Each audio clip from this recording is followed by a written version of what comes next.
കോൺഗ്രസിൻ്റെ എം പിയും മലയാളിയുമായ ശശി തരൂർ നെഹ്റു കുടുംബത്തിനെതിരെ വീണ്ടും വാളോങ്ങി. അതായത് നെഹ്റു മുതൽ രാഹുൽ വരെ നീളുന്ന ഈ കുടുംബാംഗങ്ങളാണ് കുടുംബാധിപത്യം ഉണ്ടാക്കുന്നത്, അല്ലെങ്കിൽ കോൺഗ്രസ് പാർട്ടിയെയും രാജ്യത്തെയും നശിപ്പിച്ചത്. ഈ നീക്കം ശശി തരൂർ നടത്തിയപ്പോഴേക്കും സംസ്ഥാന ദേശീയ നേതൃത്വം വീണ്ടും ശശി തരൂരിനെതിരെ ഒറ്റക്കെട്ടായിട്ട് തിരിഞ്ഞിരിക്കുക. ശശി തരൂരിന് എന്തെങ്കിലും ലക്ഷ്യമുണ്ടോ BJP-യിലേക്ക് വരാനല്ലോ? ഞാൻ ആ പറഞ്ഞ ലേഖനം ഞാൻ വായിച്ചില്ല കേട്ടോ. ശശി തരൂരിന് BJP-യിലേക്ക് വരാൻ ലക്ഷ്യമുണ്ട് എന്ന് സംശയിക്കത്തക്ക നീക്കങ്ങൾ ഒരുപാടെണ്ണം പുള്ളി നടത്തിയിട്ടുണ്ട്. അതേസമയം ഇടയ്ക്കിടയ്ക്ക് ഞാൻ BJP-യിലേക്ക് ഇല്ലെന്നും പറയും. ഇപ്പോൾ ശശി തരൂർ BJP-യിൽ വന്നാൽ സംഭവിക്കുന്നത് എന്താണെന്ന് നമുക്ക് നോക്കാം. ഓൾ ഇന്ത്യ ലെവലിൽ ശശി തരൂർ BJP-യിലേക്ക് വന്നാൽ ഒരു കസേര അങ്ങേർക്ക് ഇല്ല കൊടുക്കാൻ. ശശി തരൂരിൻ്റെ സ്റ്റേച്ചർ വെച്ചുള്ളൊരു കസേര കൊടുക്കണ്ടേ, അത് BJP-യുടെ സംഘടനാ സംവിധാനത്തിൽ ഇല്ല. ഇനി അങ്ങനെ ഉണ്ടാക്കിക്കഴിഞ്ഞാൽ അത് ഇപ്പോൾ ശാന്തമായിരിക്കുന്ന BJP-യിൽ വല്ലാത്ത പ്രകോപനങ്ങൾ ഉണ്ടാക്കും. പിന്നെ ചെയ്യാവുന്നത് ഒരു പെർമനൻ്റ് എൻവോയ് ടു UN എന്നൊക്കെ പറഞ്ഞ് ചില പോസ്റ്റുകളുണ്ട്. ഇൻ്റർനാഷണൽ ലേബർ ഓർഗനൈസേഷനിൽ, യുണൈറ്റഡ് നേഷൻസിലേക്ക് സുഖമായിട്ട് ജീവിച്ചു പോകാവുന്ന പോസ്റ്റുകളാണ്. പക്ഷേ അതിന് വലിയ കോൺസിക്വൻസ് ഒന്നുമില്ല. പെർമനൻ്റ് എൻവോയ് എന്ന് പറഞ്ഞാൽ സ്ഥിരം പ്രതിനിധി യുണൈറ്റഡ് നേഷൻസിൽ. അപ്പോൾ ശശി തരൂരിനത് ശീലമുള്ള കാര്യമാണ്. എപ്പോൾ വേണമെങ്കിലും അമേരിക്കയിലേക്കോ അവിടെ ഇവിടെയൊക്കെ പറക്കാൻ, സുഖസൗകര്യങ്ങളോടെ ജീവിക്കാം എന്നുള്ളതല്ലാതെ രാഷ്ട്രീയത്തിൽ കളിക്കാൻ സാധ്യമല്ല. അപ്പം അങ്ങനത്തെ പോസ്റ്റ് ഇങ്ങനെ എടുക്കില്ല. മാത്രമല്ല, അങ്ങനെ ശശി തരൂരിനെ എടുത്തിട്ട് BJP-ക്ക് പ്രയോജനവുമില്ല. ശശി തരൂരിന് സാമ്പത്തിക നേട്ടം ഉണ്ടാകും എന്നുള്ളതല്ലാതെ BJP-ക്ക് എന്ത് പ്രയോജനം അതുകൊണ്ട്? അപ്പോൾ പിന്നെ ശശി തരൂരിനെ ഇരുത്താവുന്നൊരു സ്ഥലമേതാ? കേരളമാണ്. കേരളത്തിൽ അടുത്ത നിയമസഭാ തെരഞ്ഞെടുപ്പിൽ ശശി തരൂരിനെ സ്ഥാനാർത്ഥിയാക്കുന്നു. BJP അധികാരത്തിൽ വരികയാണെങ്കിൽ ശശി തരൂരായിരിക്കും മുഖ്യമന്ത്രി എന്നൊരു ഇംപ്രഷൻ.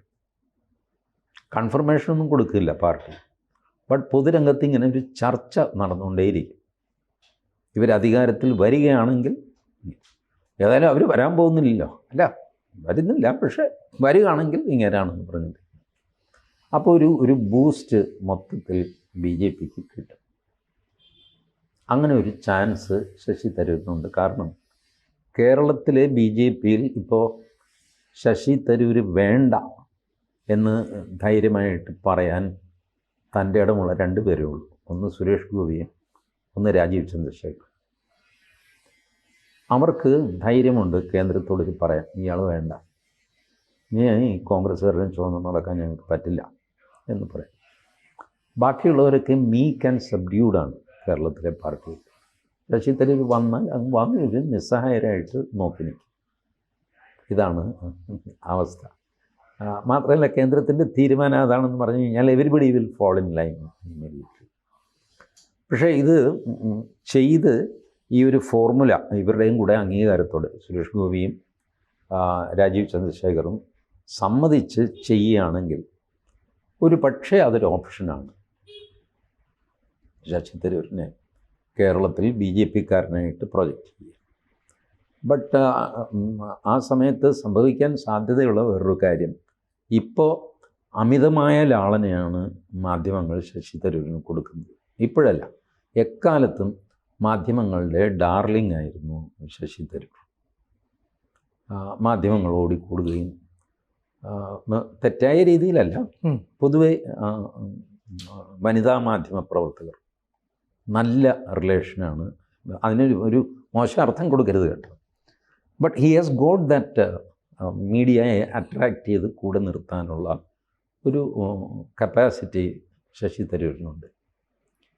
ഇദ്ദേഹത്തിൻ്റെ ഭാര്യ സുനന്ദ പുഷ്കർ ദുരൂഹ സാഹചര്യത്തിൽ മരിച്ചപ്പോൾ ആ മരണത്തെപ്പറ്റി ഒരൊറ്റ ചോദ്യം, ഒരെണ്ണം ചോദിക്കാത്ത പത്രപ്രവർത്തകർ കേരളത്തിൽ മാത്രമേ ഉള്ളൂ. ബാക്കിയുള്ള സ്ഥലത്തെല്ലാം ഇങ്ങനെ പിടിച്ച് നിർത്തി ചോദിച്ചു. കേരളത്തിലെ മാധ്യമപ്രവർത്തകർ ആരും ചോദിച്ചില്ല. ഇദ്ദേഹത്തിൻ്റെ സ്ഥാനത്ത് വേറെ ആരെങ്കിലും ആയിരുന്നെങ്കിൽ ചട്ടിയിലിട്ട് വറുത്തെടുക്കും എല്ലാവരും കൂടെ.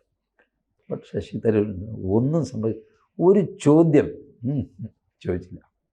ആ ചോദ്യം ചോദിക്കാനായിട്ട് ബോംബെയിൽ നിന്ന് അർണാബ് ഗോസ്വാമിയുടെ ടീം വന്നു, റിപ്പബ്ലിക്കിൻ്റെ. അവരെ ശശി തരൂർ കയ്യേറ്റം ചെയ്തു, ചെറുതായിട്ട്, വലിയ അടിയൊന്നും ആയിരുന്നില്ല, ചെറുതായിട്ട് കയ്യേറ്റം ചെയ്തു. ആ കയ്യേറ്റം ചെയ്ത വാർത്ത മലയാള മാധ്യമങ്ങൾ കൊടുത്തില്ല. ആ കയ്യേറ്റം ചെയ്ത വിഷ്വൽ അത് കാണിച്ചില്ല. അത് കണ്ടത് റിപ്പബ്ലിക് ടി വിയിലാണ്. റിപ്പബ്ലിക് ടി വി, ടൈംസിന് അവരെല്ലാം വളം വെച്ചു, എന്താ ഇത് എന്നൊക്കെ പറഞ്ഞത്. ബട്ട് കേരളത്തിലെ മാധ്യമങ്ങൾ അനങ്ങിയില്ല. അത്ര വലിയ ആരാധനയാണ് ശശി തരൂരിനോട് കേരളത്തിലെ മാധ്യമങ്ങൾക്കുള്ളത്. ഈ ആരാധന ഒറ്റ നിമിഷം കൊണ്ട് തകരും ശശി തരൂർ BJPയിൽ ചേർന്നാൽ. ശശി തരൂരിൻ്റെ സുനന്ദ പുഷ്കർ കേസ് മുതൽ അതിന് മുമ്പുള്ള വല്ല കേസുണ്ടെങ്കിൽ ഇതെല്ലാം തപ്പിയെടുക്കും. എന്നിട്ട് വാൻ ബഹളമായിട്ട് അത് പ്രൊജക്റ്റ് ചെയ്യും.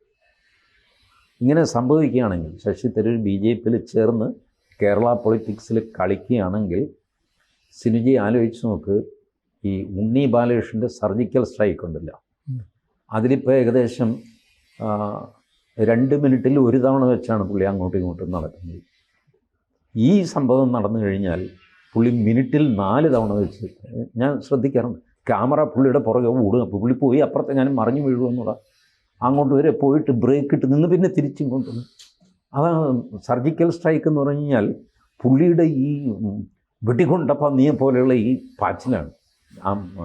ഇത് ഉപമാത്ര ശരിയാണോ എന്ന് എനിക്ക് അറിഞ്ഞുകൂടാ.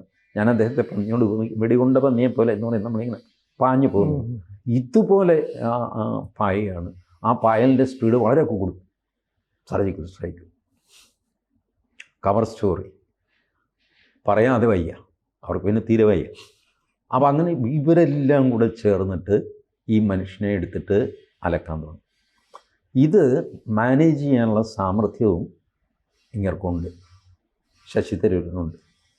ഈ അഡ്വേഴ്സ് സിറ്റുവേഷൻ തനിക്ക് അനുകൂലമാക്കി മാറ്റിയെടുക്കാനുള്ള ഒരു ചാം ആ മനുഷ്യനുണ്ട്.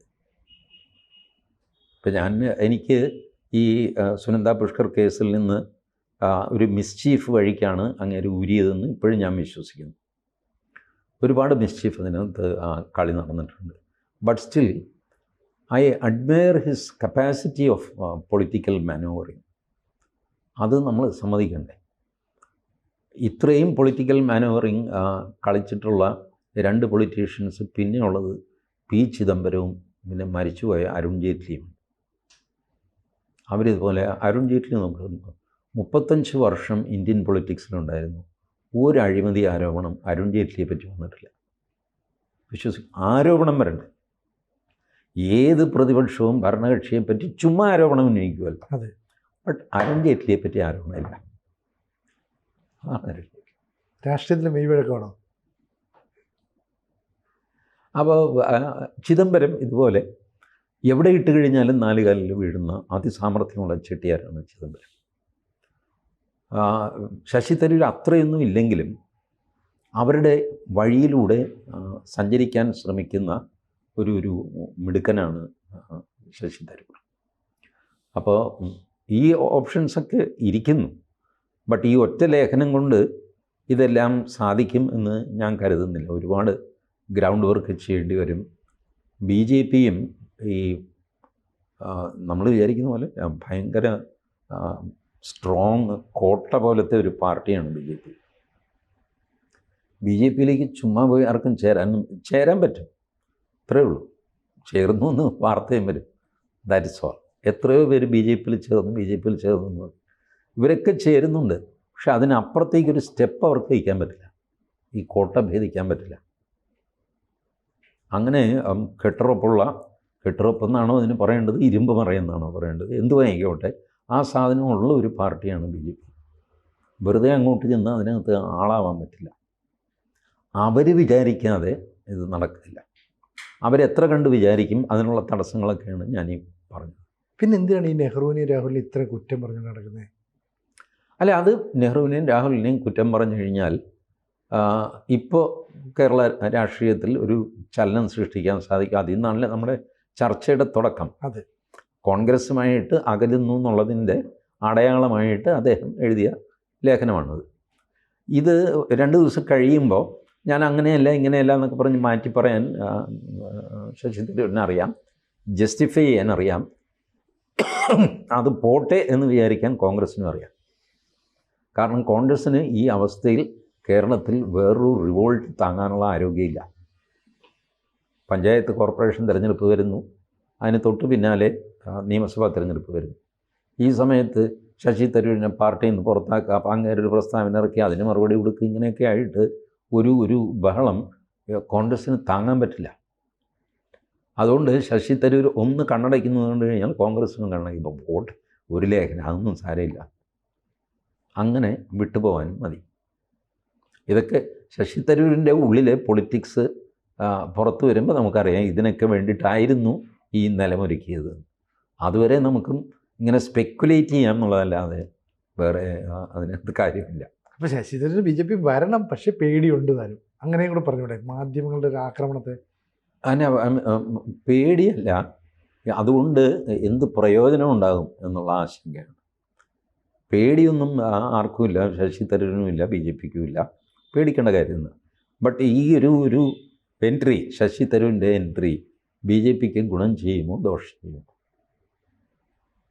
ഇതിൻ്റെ ഒരു കാൽക്കുലേഷൻ. പിന്നെ കേരളത്തിലെ BJPക്ക് അകത്തെ പൊളിറ്റിക്സ് ശശി തരൂരിനെ സ്വീകരിക്കുമോ ഇല്ലയോ, അത് വേറൊരു പ്രശ്നം. കാലം ഉത്തരം തരട്ടെ. കൂടുതൽ വാർത്തകളും വിശേഷങ്ങളും നിങ്ങളിലേക്ക് എത്താൻ ABC മലയാളം സബ്സ്ക്രൈബ് ചെയ്യുക, ബെൽ ബട്ടണും അമർത്തുക.